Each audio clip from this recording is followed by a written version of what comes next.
अगदी कुरकुरीत असा हा पेपर डोसा, जो की बनवायला अतिशय सोपा आहे. आणि पेपर डोसा कुरकुरीत कसा करायचा त्यातील सर्व टिप्स आणि ट्रिक्स मी या व्हिडिओमध्ये तुमच्यासोबत शेअर करणार आहे.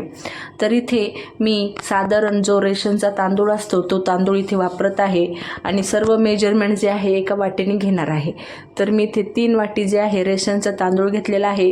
आता रेशनचा तांदूळ जो आहे सगळ्यांकडे अवेलेबल असतो. इथे कुठलाही उकडा तांदूळ किंवा जाडा तांदूळ न घेता रेशनचाच तांदूळ घ्या.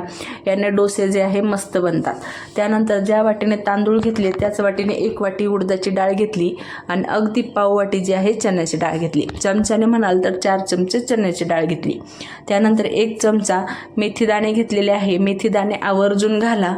त्यानंतर इथे भरपूर असं पाणी घालून 5 मिनिटं तसंच ठेवलं म्हणजे काय होतं, तांदूळातला जो काळसरपणा आहे तो छान पद्धतीने निघून येतो आणि आपले तांदूळ पांढरं शुभ्र तयार होतात.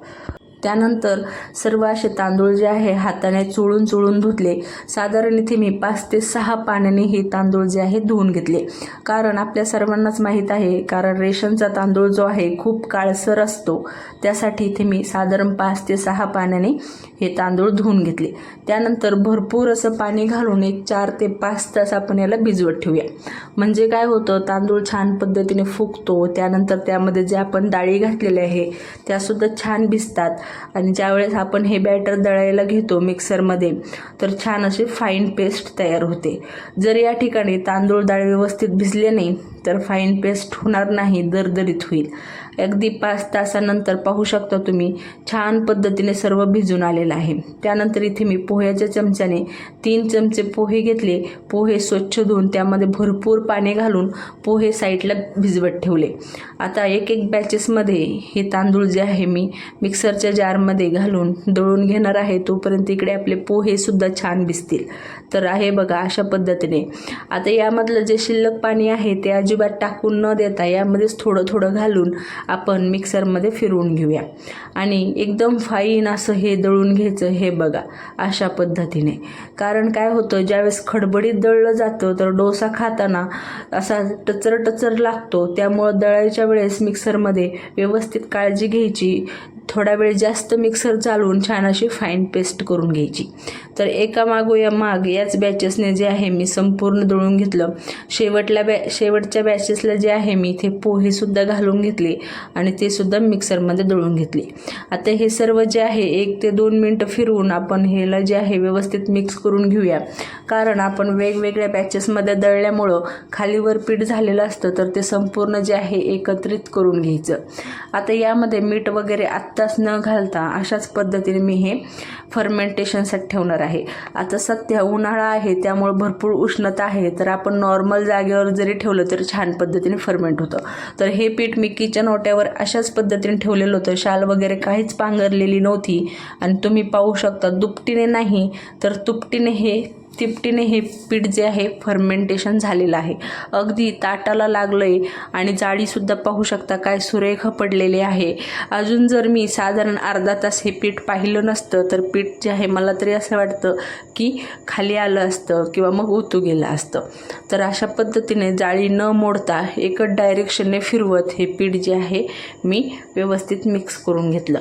आता आपल्याला याचे डोसे बनवायचे आहे, त्यामुळं मी इथे रात्रीच थोडंसं जे शिल्लक डाळींमध्ये पाणी होतं ते सर्व घालून रात्रीच कन्सिस्टन्सी मॅनेज करून घेतलेली होती. आता तुम्ही पिठाची कन्सिस्टन्सी पाहू शकता. कारण ज्यावेळेस आपल्याला कुरकुरीत पेपर डोसा बनवायचा आहे त्यावेळेस पीठ जे आहे खूप घट्टसर नको, तर अशी कन्सिस्टन्सी हवी. तर अशा पद्धतीने हे पीठ आपलं छान फर्मेंटेशन झालेलं आहे. आता हे पीठ मी थोड्या वेळ साईडला ठेवलं. अगोदर आपण इकडे बटाट्याची भाजी पाहूया. तर इथे मी भरपूर असा लसूण सोलून घेतलेला आहे.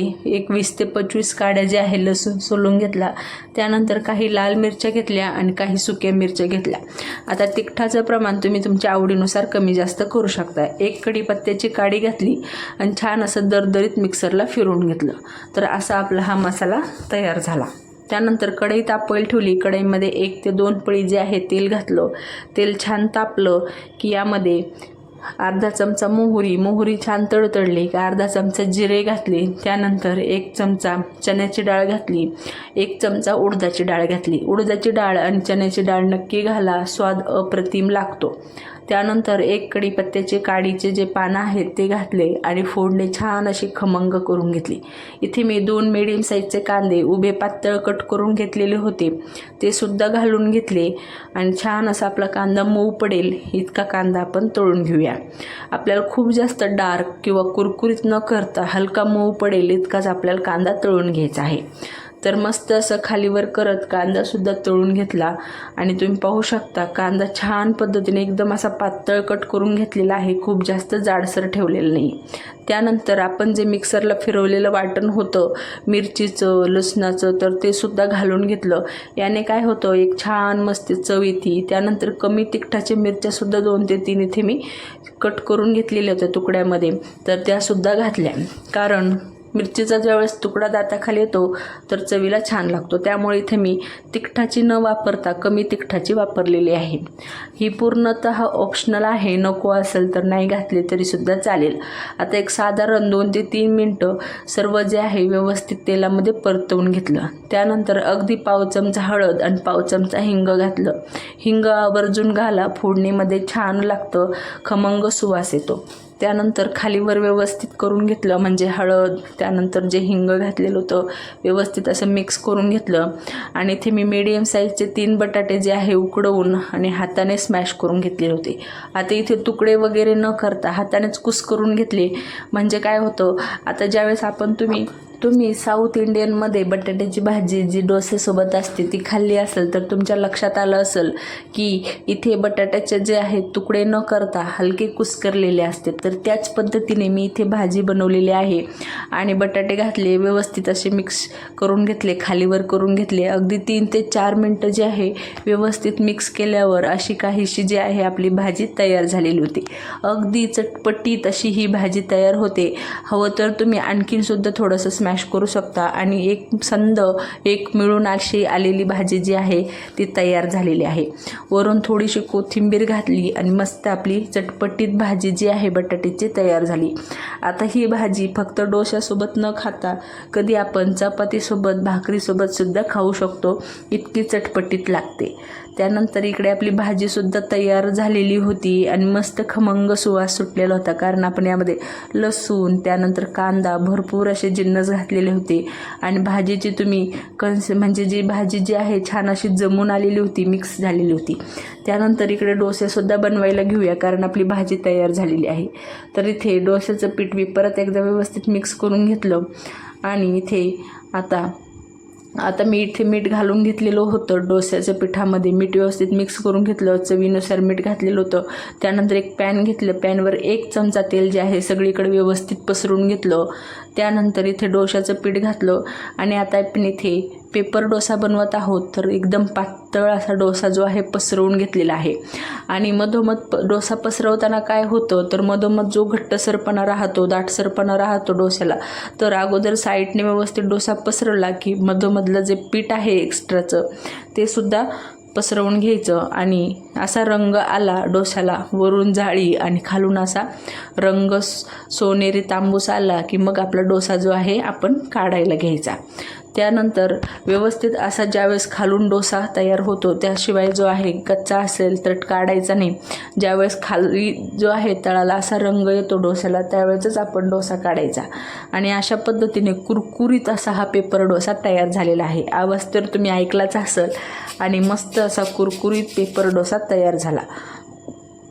त्यानंतर दुसरासुद्धा मी इथे डोसा लावायला घेतला आणि त्याच पद्धतीने आता एकदा तेल लावलं की परत तेल लावायची गरज पडत नाही। एकदा तेल लावलं की आरामशीर 35 ते 40 डोसे किंवा त्यापेक्षा सुद्धा जास्त तयार होतात, तर परत तेल लावायची अजिबात गरज नाही। एकदाच तेल लावलं चमचाभर की संपूर्ण डोसे जे आहे अशाच पद्धतीने निघून येतात। आता दुसरासुद्धा डोसा जो आहे पातळ पसरवून घेतला, त्यावर सुद्धा अशी बटाट्याची भाजी घातली आणि अशा पद्धतीने जे आपण उडपी सेंटरमध्ये किंवा मग साऊथमध्ये गेल्यावर जसे आपण डोसे खातो त्याच पद्धतीने इथे मी डोसा जो आहे सर्व करत आहे। तर मधोमध मस्त अशी बटाट्याची भाजी लावली आणि खालून क्रिस्पी डोसा होईपर्यंत डोसा भाजून घेतला आता डोसा भाजताना गॅसची फ्लेम जी आहे मीडियम ठेवायची, खूप जास्त हाय करायची नाही किंवा खूप जास्त लो ठेवायची नाही. कारण हाय केल्यावर काय होतं, डोसा जो आहे नुसताच करपतो आणि कुरकुरीत तयार होत नाही. आणि लो ठेवल्यावर आपला डोसा कुरकुरीत न होता नरम पडतो. तर अशा पद्धतीने मस्त असे कुरकुरीत डोसे आणि त्यासोबत बटाट्याची भाजी तयार झालेली आहे. तर तुम्हाला पेपर डोस्याची रेसिपी आणि बटाट्याची भाजीची रेसिपी जर थोडी जरी आवडली असेल तर चॅनलला सबस्क्राईब नक्की करा, रेसिपी लाईक करा आणि तुमचा अनुभव माझ्यासोबत नक्की शेअर करा. ही रेसिपी जास्तीत जास्त तुमच्या मैत्रिणींना, नातेवाईकांना शेअर करा आणि मला जास्तीत जास्त सपोर्ट करा. म्हणजे अशाच नवनवीन रेसिपीज मी तुमच्यासाठी घेऊन येत राहील.